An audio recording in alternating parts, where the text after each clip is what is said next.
I'm the assembleman, Honorable Solomon Anabia from Bongo. I'm the assembleman of Kunkua. We've been experiencing a lot of flood and drought here since 2007, even down. Been experiencing it. Then yesterday, 7th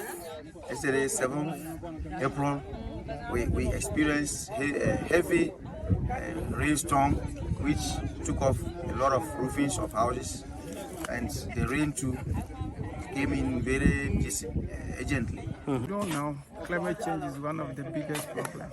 When we were with the people, you heard them saying the rain either comes too much or it comes too little or it doesn't come at all. So such a weather station will give people information.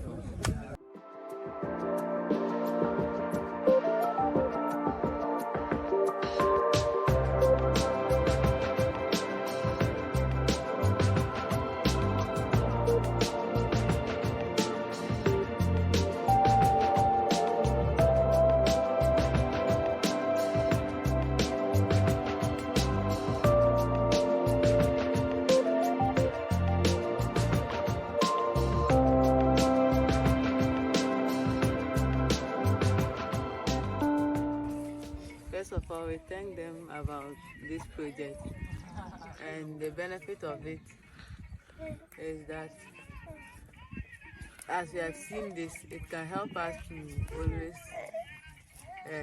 prepare ourselves, and then we can plant our things early. And we can prepare ourselves about yesterday, the way the rain came yesterday. If it was to be that this thing were there, we can prepare ourselves before the rain, so it cannot spoil our things.